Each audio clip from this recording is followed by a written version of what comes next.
En mis recuerdos de niño están presentes los olores y sabores de la comida árabe.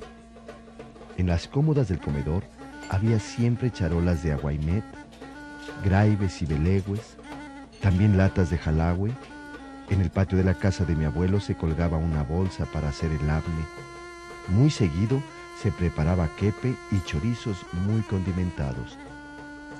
Lo que siempre fue mexicano era el desayuno: huevos, frijoles, tortillas y salsas.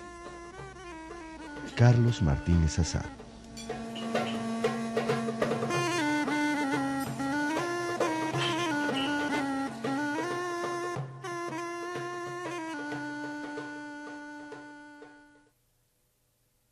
Esta es la aldea de Bzebdin en el Maten, en Líbano, donde nacieron mis padres. Actualmente está en proceso de reconstrucción, pero todo esto ya no existe. Los muros quedaron perforados por las balas. Las minas explotaron entre las calles, mutilando a los niños que corrían para huir de esa destrucción y ese miedo. Esto es lo que fue en un momento dado Beirut, el Sochtelberg, o sea, el Zócalo, o la llamada Plaza de los Mártires. Nada de esto existe actualmente.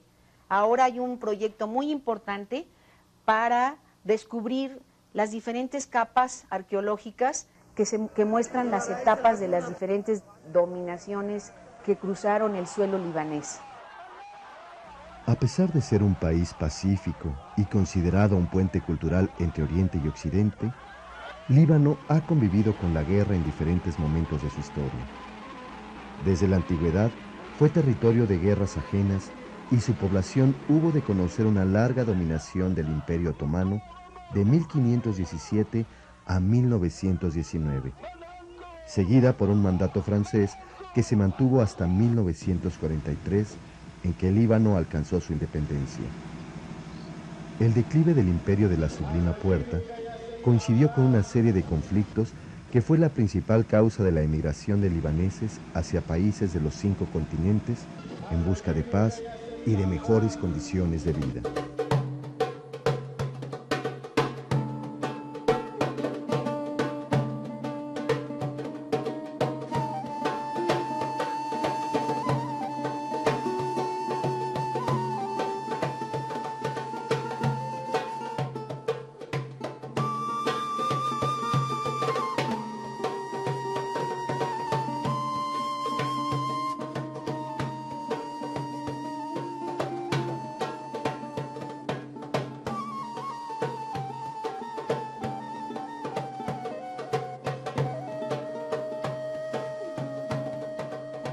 Comentaba el dramaturgo mexicano de origen libanés Héctor Azar Barbar.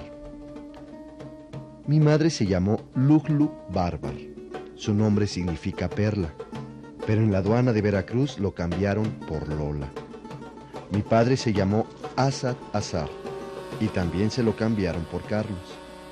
Yo creo que eso fue algo tremendo para todos los rebautizados. Además de cambiar de tierra y de lengua, también les cambiaron el nombre. En fin, te cambiaban el nombre, te cambiaban el apellido, según si les costaba trabajo, por lo que significaba, etc. Eso tiene consecuencias a nivel subjetivo muy fuertes.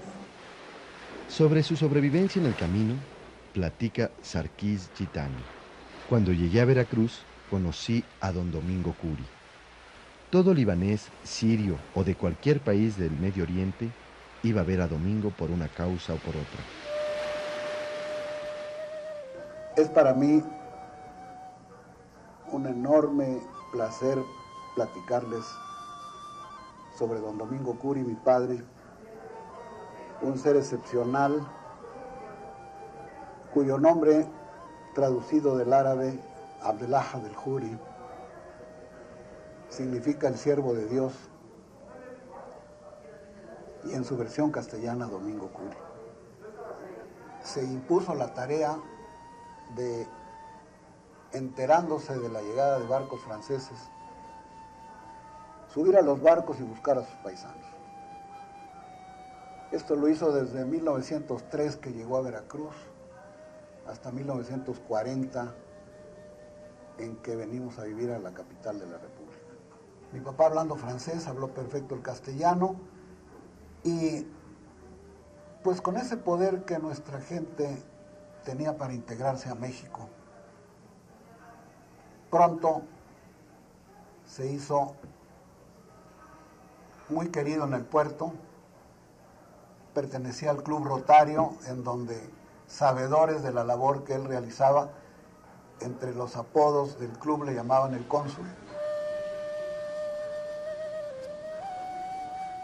Él subía al barco, les hablaba en su idioma. Ustedes se imaginan lo que significaba oír a alguien que les hablaba en su idioma, que los tomaba del brazo, los bajaba, los llevaba a su casa. Algunos venían enfermos, otros, todo el mundo venía sin un centavo. Después de informarse si tenían parientes en la República, que era el primer dato que él necesitaba para la distribución, si le decían que tenían parientes, localizaba a los parientes, se comunicaba con ellos y se los enviaba. Platica Elías Saab Haddad. Mi padre llegó a México en 1908 con sus 3 hijas mayores. La idea era que en cuanto él pudiera ahorrar el dinero para el pasaje de su esposa y de sus 4 hijos pequeños, mandaría por ellos. La separación de la familia fue un sacrificio muy grande, pero era la única forma de poder emigrar cuando no se tenía el dinero suficiente para viajar todos juntos. Mi padre trabajó duro con la esperanza de tener reunida a su familia, pero estalló la guerra, se interrumpieron las comunicaciones y nunca más volvió a saber nada de su esposa e hijos. México se ha caracterizado por ser un país que ha brindado a los emigrantes paz y prosperidad. Aquí han encontrado fuentes de trabajo y un pueblo que con los brazos abiertos los recibió en numerosas ocasiones. Los libaneses fueron forzados, como muchos otros pueblos, a emigrar de su tierra para huir de la guerra y para construir lejos de casa la esperanza que se les negaba. México fue uno de sus destinos. Entre 1891 y 1924 entraron legalmente a México más de 6,000 libaneses. En 1914, coincidiendo con la Primera Guerra Mundial, la represión del Imperio Turco provocó que una 1/4 parte de la población abandonara Montelíbano. Aunque los primeros libaneses que llegaron a México, como mi abuelo, estaban desprovistos de capital y hablaban solo árabe, traían con ellos una tradición comercial, herencia de sus antepasados fenicios, precursores de las rutas de navegación y del comercio. En muy pocos años, los primeros aboneros establecieron unas tiendas enormes, que eran las tiendas más importantes de los poblados. La tienda de mi abuelo en Huejutla, Hidalgo, fue construida en 1912, o sea, a menos de 10 años de que había llegado a México, se convirtió en la tienda más importante de ese poblado. Cuando se dio cuenta que a la población local le gustaba el mezcal, pues también compraba y expendía mezcal. Es decir, estaba el comercio establecido, pero por otra parte no dejaban la venta en abonos, y en un momento dado eso era el mecanismo para independizarse y poner también su propia tienda o un negocio afín. Los inmigrantes libaneses, desprovistos de capital desde su llegada, se dedicaron a actividades comerciales porque ese era el medio conocido para los intercambios de la civilización. Por su precariedad, inauguraron la venta ambulante de hilos, botones y peines en abonos, los llevaban en una caja y viajaban en tren o por cualquier otro medio, incluso en burro o a pie por las regiones más apartadas del país, llevando sus mercancías. Para quienes les compraban, obtener los productos sin el pago completo era una ventaja y un signo de confianza. Y para ellos representaba recuperar el costo de la mercancía con los primeros pagos y tener más ventas y ganancias. La actividad de aquí, por ejemplo, la fábrica de pan árabe, tiene más de 75 años. Mi papá era abonero, Simón, Fey. Eran comerciantes de los fenicios. El territorio del Líbano se ubica en lo que fue Fenicia. Desde 15 siglos antes de nuestra era, los fenicios ganaban las rutas mercantes del Mediterráneo, estableciendo las escalas de Levante para el intercambio de mercancías, sedas, brocados, cristal y el color púrpura, que les dio ese nombre según la designación del rojo por los griegos. En 814 a.C., crearon Cartago y su empeño comercial los llevó fuera de las columnas de Hércules hasta rodear África y llegar probablemente hasta las costas de Brasil.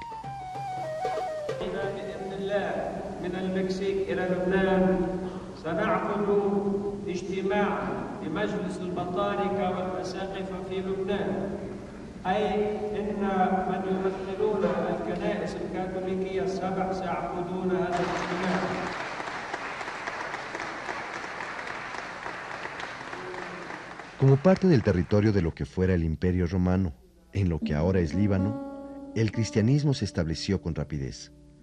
Sus habitantes conocieron la prédica de Cristo y de Pablo de Tarso. Para el siglo IV se establecieron monasterios en la montaña que ya había sido lugar de refugio durante las persecuciones.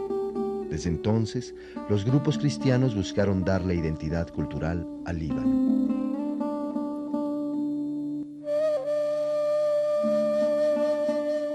La cúpula de oro y esmeralda es quizá el signo más representativo de lo que es actualmente nuestra iglesia de la Valvanera, aunque actualmente es la Catedral de San Marún.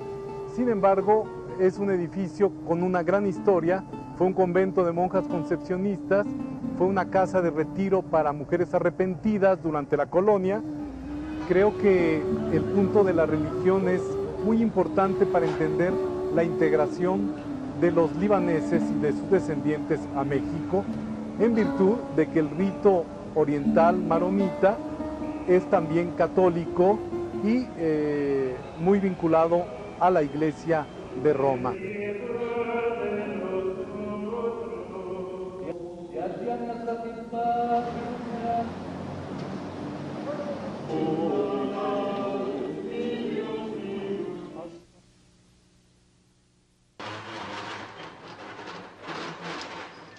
Estos son los listones que le ponen a San Charbel. Ah, ¿aquí se los compran? El blanco es en agradecimiento, el azul es en petición. ¿Sabe por qué es un listón en lugar de exvotos? No, la verdad no, ignoro eso porque siempre he querido saber, pero si usted me pudiera dar información. Bueno, se supone que el santo es, usted sabe que es de origen libanés. Sí, eso sí lo sabía. Entonces, cuando llegaron los primeros comerciantes que eran libaneses y trajeron el culto también, ellos aquí en Correo Mayor se dedicaron mucho al comercio de telas, de hilos, de todo lo que era mercería. Sí. Entonces, por eso se asocia un poco el culto con lo de las telas. Con lo de las telas. Oiga, señora, ¿y por qué Charbel y no otro santo? ¿Cómo lo conoció? Pues mire, yo lo conocí en la iglesia de San Francisco, aquí en la calle de Madero, cuando a mí me habían dictaminado ya una hernia discal y que me tenía que operar. Entonces, pues la verdad yo tenía mucho miedo. Entonces recurrí, quise ir a la iglesia y hacer una oración. Pero cuál va siendo mi sorpresa que al entrar lo primero que me encuentro es al señor San Charbel en un cuadro muy grande, con los brazos abiertos, como que me estaba esperando y diciéndome: aquí estoy para oír tu petición, cuéntame lo que te pasa. Entonces yo ahí me desahogo, platico con él y siento esa tranquilidad, salgo ya muy tranquila de ahí. Ya no sentí ese miedo, ese temor, ya me había puesto en manos de él, como mi padre me hubiera dicho: no tengas temor, que yo te voy a ayudar. ¿Y le hizo algún milagro? Claro que sí. ¿Y le ha hecho milagros a otras personas que usted conozca? Sí, claro que sí, y yo tengo testimonios de tantas personas que ha sanado. ¿Por qué me pregunta tantas cosas? Ah, bueno, porque mis padres son libaneses. Ajá. Y mi familia es libanesa. Yo tengo el mismo apellido que el santo Charbel. Ay, no me diga. Sí, ay, era mi tío bisabuelo, qué hermoso. es Makluf, mi nombre es Tufik Makluf. Ajá. Y bueno, ve que se escribe de diferente manera, pero es el mismo apellido. Cuando yo era chico con mis hermanos estábamos acostumbrados a que en nuestra casa, en una mesita o en el buró, estuviera la imagen o la estampa del santo Charbel, y era nuestro tío, y era algo como muy familiar, muy íntimo. en el que pues poca gente, los libaneses, sabían del santo y de sus milagros. Muchos años atrás, Santo Chamber no era conocido, pues yo lo sigo sintiendo como un santo ya no libanés, ya mexicano, porque ya todos los mexicanos ya acudimos a él. Claro, primeramente Dios, ¿verdad? A Dios y a nuestra Madre Santísima, y después de ellos ya tenemos a San Chamber en la mayoría de las iglesias. Ya oí tanto que hablaba el Padre, tan divino, que me quedé, y ahora esa es mi fe y mi devoción, que vengo a pedirle al San Chamber por todos mis sobrinos.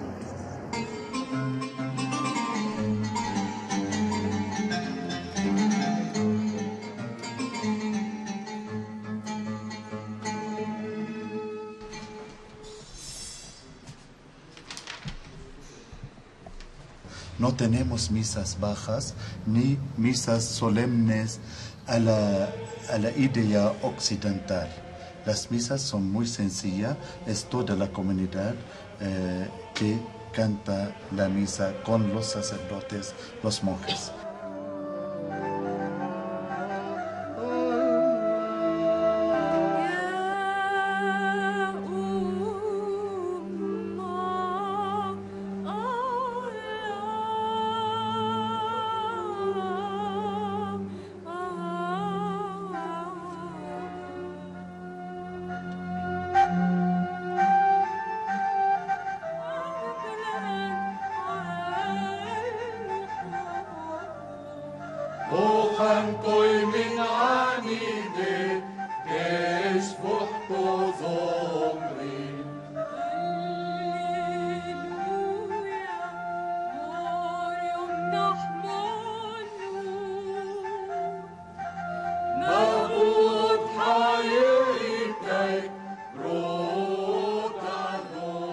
De un lugar apartado de la influencia del Imperio Romano, surgió el liderazgo de Mahoma entre las tribus del desierto y los pueblos de la costa mediterránea. La nueva religión enraizó incluso en los lugares donde el cristianismo ya se había implantado y se desarrolló una de las culturas más ricas, como lo atestigua el arte en una irradiación que impactó esa región del mundo, recorriendo el norte de África hasta llegar al Andaluz. Por esa razón y por su territorio montañoso, fue importante refugio para los cruzados. A las razones religiosas se unieron poderosos motivos económicos, como ampliar a Europa el comercio de Asia. Las llamadas guerras de cruzadas duraron más de 200 años, que fueron de intercambios culturales importantes entre Oriente y Occidente.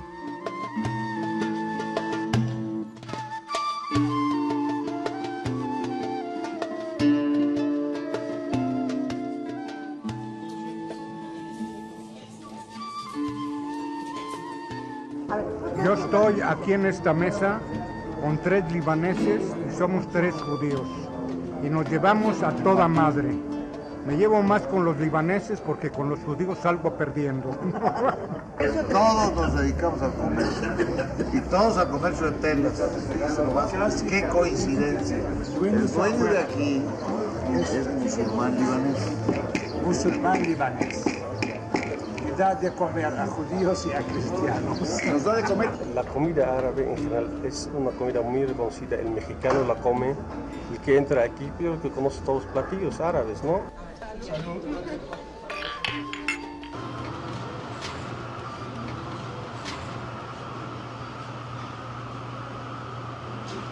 Siento que es una de las pocas cocinas que de un momento a otro se va a poder fusionar muy bien con la cocina mexicana.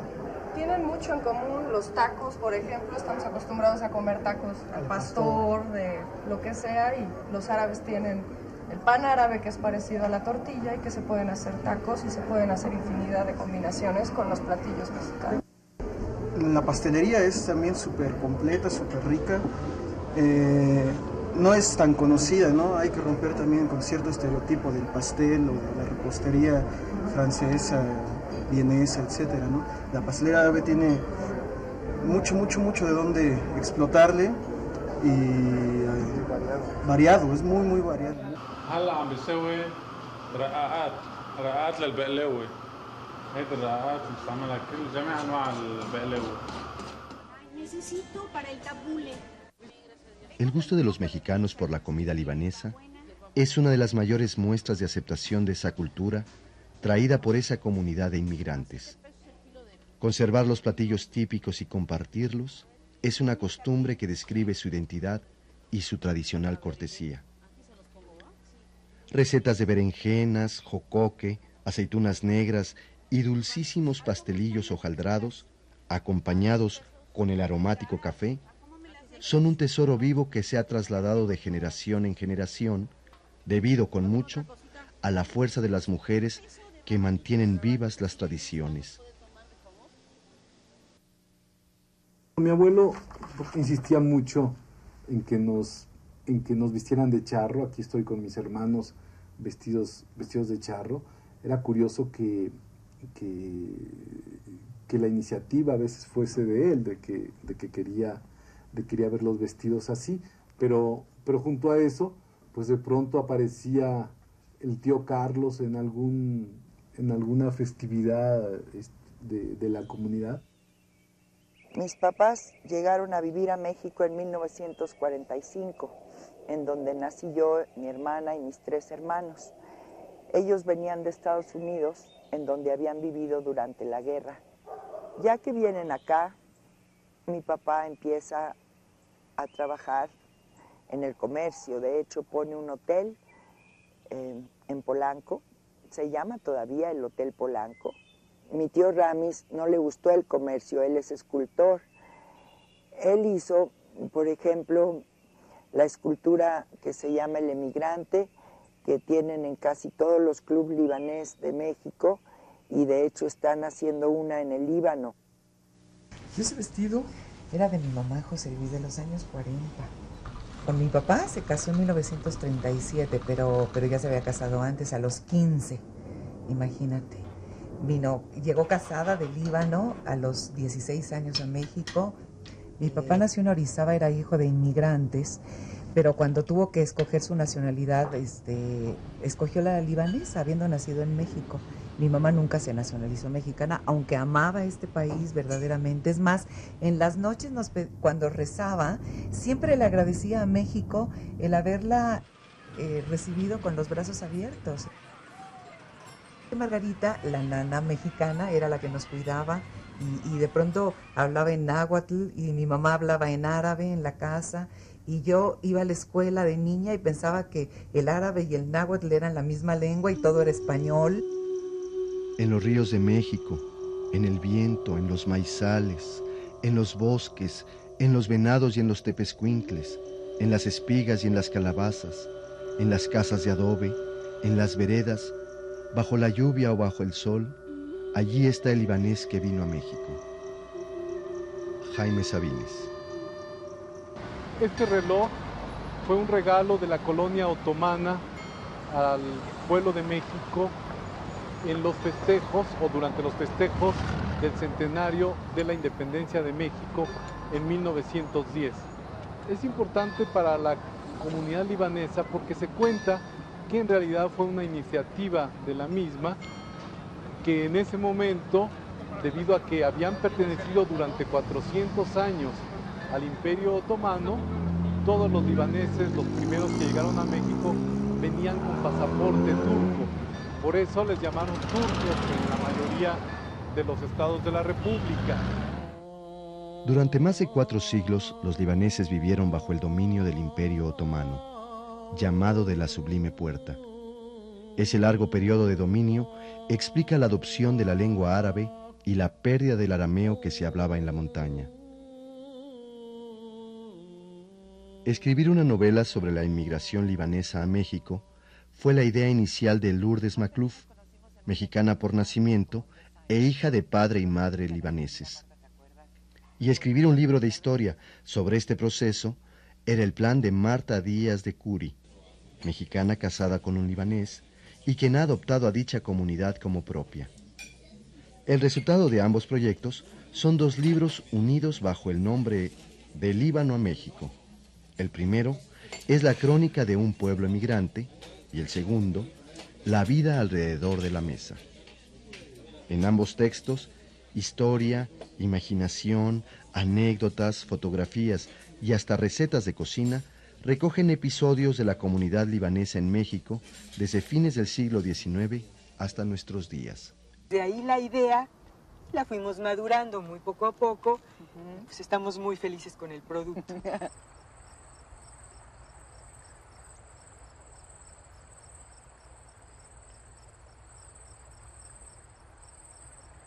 Cuando ya tenía mi título de sociólogo, cuando pensé que debería hacer un doctorado, que me interesé verdaderamente, o no que me interesé verdaderamente, sino que fue hasta que finalmente pude conocer Líbano. Y la conmoción fue tal, reconocer los lugares de los que hablaba el abuelo, de los que mi madre nos transmitía, que decidí escribir mi primera novela, que se llama En el verano la tierra, una novela donde hablo precisamente de toda la historia de la familia, desde luego con mucho de ficción, como debe ser toda novela. Y mucha nostalgia de aquellos años, quizás por no haberlos vivido, precisamente. Hay gente que cree que es biográfico y pues no es una historia biográfica. Aunque hay personajes que yo conocí, como sobre todo el de Elodia, el personaje de la novela, que finalmente es Margarita, mi nana. Desde que yo era niña me asaltaba una pregunta constantemente. Me acuerdo en el colegio, todo el tiempo las amigas me decían, ¿y tú de dónde eres? Y yo decía, yo nací aquí. No, pero ¿de dónde eres? Entonces decidí hacer un diccionario enciclopédico en el cual, por un lado, incluyera artículos muy breves de historia, de política, de religiones, de tradiciones, sobre el Líbano y sobre otros países del Medio Oriente. Mi intención, además de hablar sobre la historia de estos países, sobre sus religiones, sobre sus políticas, sus costumbres y sus tradiciones, mi intención era incluir a la mayor cantidad que pude de mexicanos de origen libanés o de otros pueblos del Levante que han destacado en México en cualquier área, letras, ciencias, humanidades, en el servicio público, en el comercio, por supuesto. Si me siguen preguntando, ¿y yo de dónde soy?, contesto con mi libro, en donde viene la historia de los países de donde vinieron mis abuelos y en donde demuestro que somos mexicanos, no solamente por haber nacido aquí, sino porque aquí vivimos y aquí hemos creado. ¿Qué es lo que nos dices tú acerca de la mujer? Para mí, la mujer es un libro de muy difícil. El primer director descendiente de libaneses que probó suerte en el cine mexicano y quien resultaría el más destacado es Miguel Zacarías, quien ha realizado una brillante carrera por 70 años. En su primera película, Sobre las olas, 1932, recreó la vida del compositor Juventino Rosas. Es cierto. Más tarde vino El Peñón de las Ánimas, 1942, con la participación de Jorge Negrete y el lanzamiento de quien en su primer crédito se llamó María de los Ángeles Félix.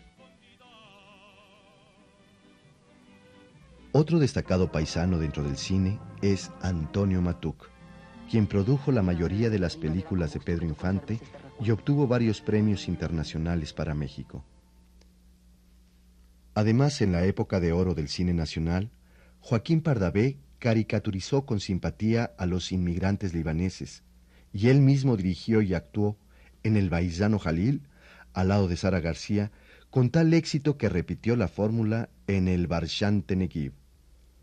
Famosos actores descendientes de libaneses han actuado en el cine mexicano como Antonio Badú, Esperanza Issa, Gaspar Enaine Capulina, Mauricio Garcés y Antonio de Ehud, entre otros.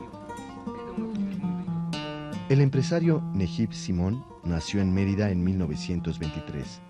pero dejó huella en el Distrito Federal con su proyecto de la Ciudad de los Deportes y de la Plaza de Toros México, inaugurada en 1946. Abogado de profesión y representante de la primera generación de profesionistas de origen libanés, Nejib Simón invirtió 40 millones de pesos en su proyecto.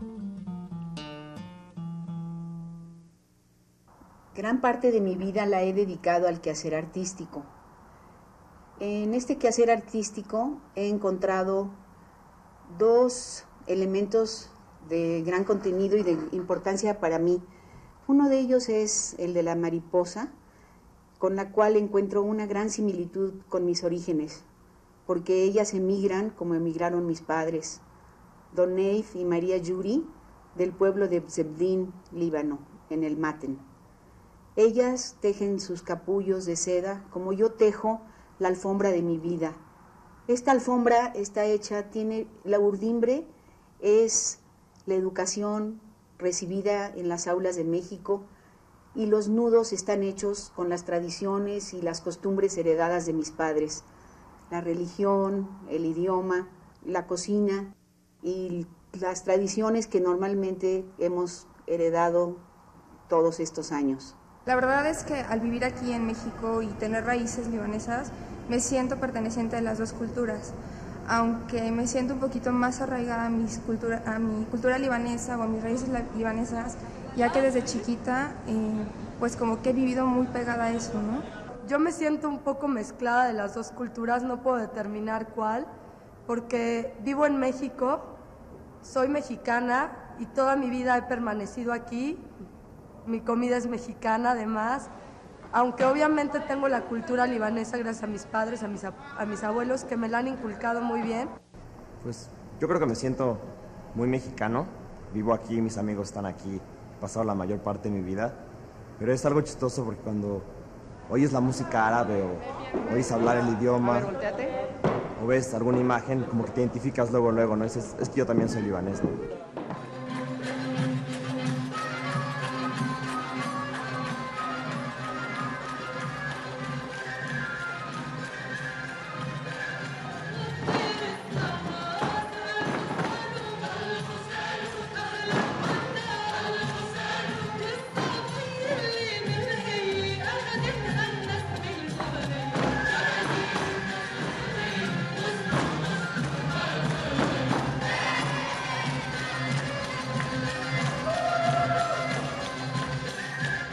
Mi nombre es Dida Saab, yo soy la maestra de baile de folclore. El folclore del Líbano es el dabke, contrario a lo que todo el mundo piensa que es el belly dance.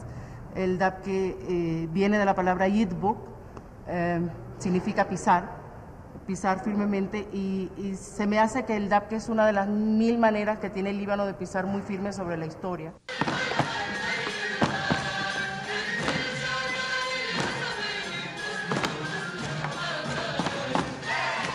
Yo también tengo de las dos culturas y siento que me abre mucho las puertas por tener las dos culturas, pero siento que me gusta más, por cualquier aspecto, yo diría, más la libanesa.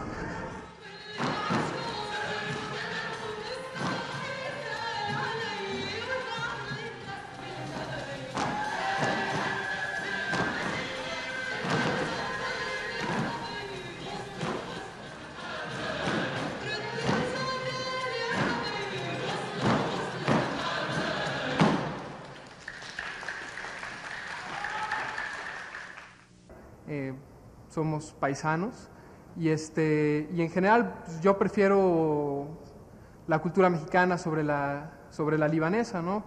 Paz sobre Gibran o los tacos sobre el kepe o tequila sobre el arak. Nosotros somos esa suma y eso es lo que nuestra identidad, la suma de todo eso. No eres ni eso ni lo otro, o porque eres esto ya no eres lo otro, eres eso, lo otro y lo que vamos a hacer todavía. Y lo que nuestros hijos ya de manera distinta también irán asimilando desde su raíz, lo que son y cómo se proyectarán. Finalmente nunca puedes saber quién eres hoy para siempre, va siendo en la vida. يلا شراب بدك ارجيلي؟ ايه هلا لا انا عم بشرب بول بدك ارجيلي؟ لا انا بشرب سيجاره تلعب طاوله؟ ايه يلا قديش؟ اللي بيربح ما بدفع العشاء والقهوه. Por la cena y por el café. Muy bien hecho. اللي عجبتك. هيدي. يلا عشاء. انا لك السمر بدهم مين يحميهم قد ما فيك ليل. يلا. شايف؟ مزبوط. يلا. Vámonos.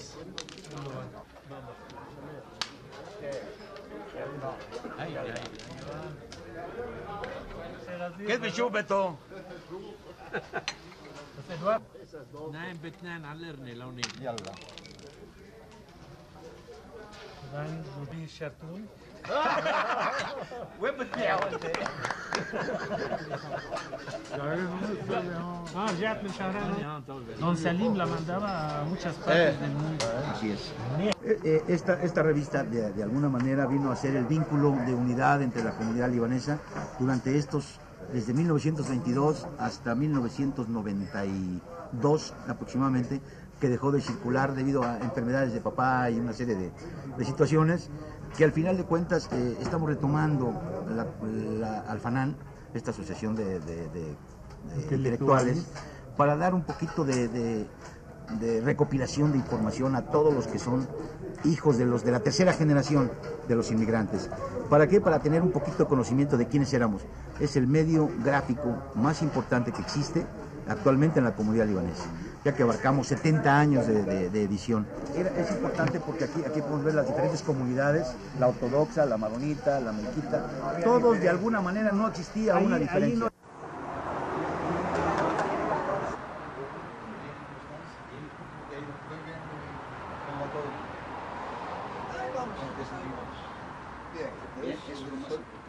Al-Fanan quiere decir el artista. La asociación se llama Asociación de Artistas e Intelectuales de Origen Libanés. Entre otras cosas hacemos una gaceta cultural, que es una gaceta de difusión sobre la obra de los diferentes artistas que integran nuestra asociación, pero también con información sobre tradiciones y sobre historia del Líbano, principalmente. A nosotros nos decían, jamás olviden su origen libanés, pero jamás manchen su lealtad hacia México, porque la gratitud hacia este país que nos recibió cuando veníamos en condiciones trágicas debe ser recompensada con hijos leales, amorosos y mexicanos, no solamente buenos. Nos decía, ustedes hijos tienen que ser mexicanos de lujo.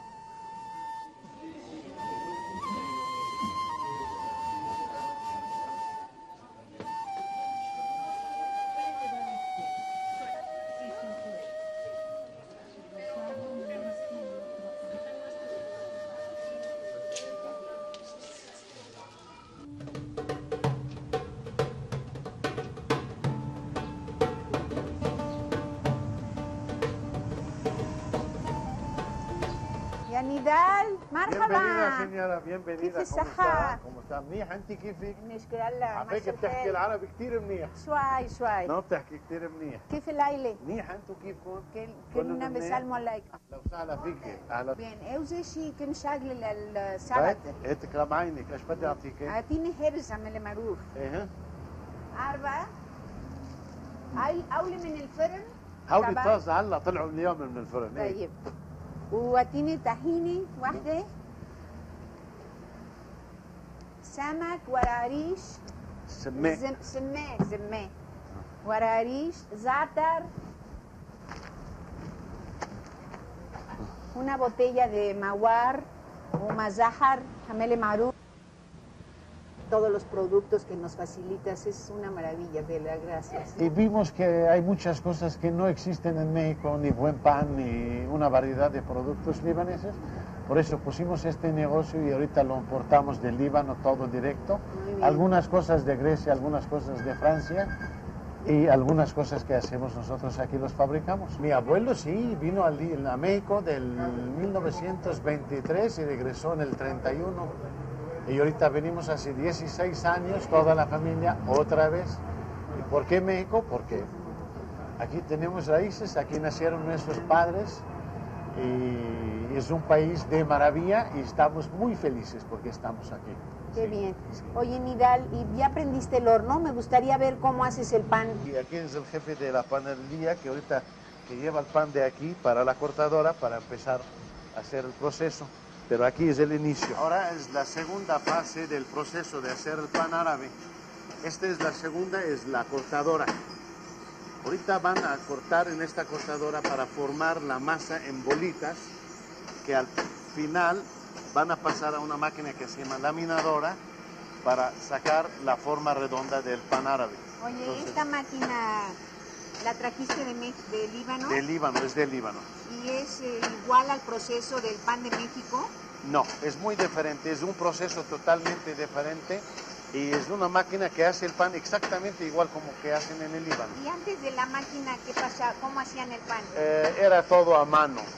Lo que estamos viendo es cómo entra el pan en su última forma y aquí entra al horno donde se cose el pan. Y ahorita terminamos de hacer el pan, se encima en paquetes de 10 piezas en cada bolsa y lo empacamos después de que esté frío. El trigo es el alimento para toda la humanidad. Se conoce desde los tiempos bíblicos y se supone que su origen es caldeo. Con este trigo que estoy aquí remojando, voy a preparar mi tabule y mi quipe para la fiesta del sábado. La hierbabuena, el perejil, la cebolla,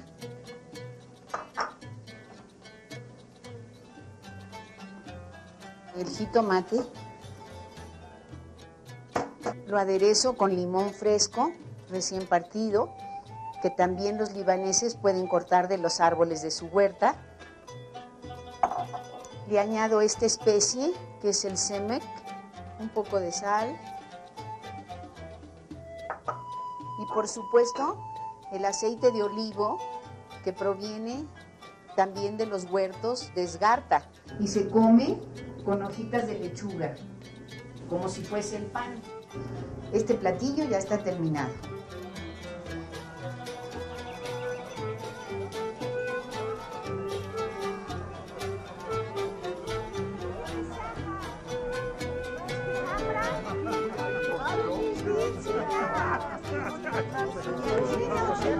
Yo lo primero que hacía al llegar a la mesa era agarrar en un plato, poner el jitomate que era del tamaño del plato, y cortarlo en gajos, echarle sal y empezarles a repartir. Me voy a poner un poquito de... Nuestros viejos venían del idioma árabe, que es diametralmente distinto al castellano. Incluso en su pronunciación, ustedes recordarán pues que todos nuestros viejos hablaban con la B en lugar de la P. Porque en el alfabeto árabe no existe la P y la sustituían por el sonido más próximo, que es una P suave, que es la B.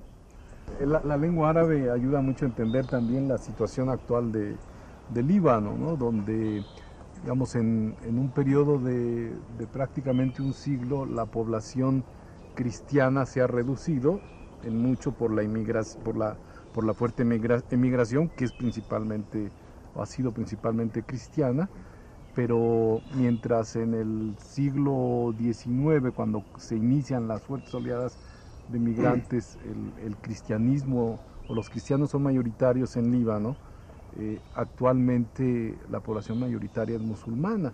Palestino mueve al gobierno libanés a solicitar a la Liga Árabe un ejército mixto de paz para ayudarlo a controlar su frontera sur, que no podía controlar con un ejército policía de 15,000 gentes. La Liga Árabe le manda un ejército mixto de paz, que lamentablemente con el tiempo se vuelve un ejército sirio de ocupación. Y es lo que está padeciendo el Líbano en la actualidad. El territorio del Líbano se ubica en lo que fue Fenicia. Rebasaba las fronteras que ahora tiene hasta alcanzar algunas poblaciones de Siria y Palestina. Situado entre el mar Mediterráneo y la Mesopotamia, el Valle de la Media Luna Fértil dio origen y fue asiento de grandes civilizaciones.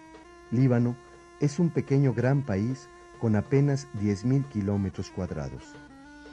Pero a mí de las partes que me impresionan es llegar a Beirut y ver todavía cómo frente a la catedral de San Jorge estaba la sinagoga de Beirut, al otro lado estaba una mezquita. Todo esto se ve en el centro histórico de Beirut todavía hasta ahora. Mundial de convivencia. Entonces teníamos comunidades armenias, en fin, había una variedad de religiones y una gran tolerancia, porque incluso había una comunidad importante judía. Por eso, sí, ahí está la sinagoga. Que es el mayor apoyo que tienen los libaneses ahorita es su inmigración, claro, porque es una inmigración fiel, es una inmigración que se integra al país al que pertenecen, pero no olvida sus raíces, y está preocupado por sus raíces y está preocupado por el Líbano, ¿no? Entonces, yo creo que a todo el mundo le interesa ayudar al Líbano, y si aparte pueden hacer negocio, pues felices de la vida, ¿no? Alguna vez alguien me dijo, bueno, si tú eres mexicano, ¿por qué sigues trabajando por cosas del Líbano? Pues porque ese es el concepto de mi vida, ser orgullosamente mexicano, pero orgullosamente de origen libanés. Son dos conceptos que no se eliminan, se complementan. Eso es lo que soy yo. A ti en el que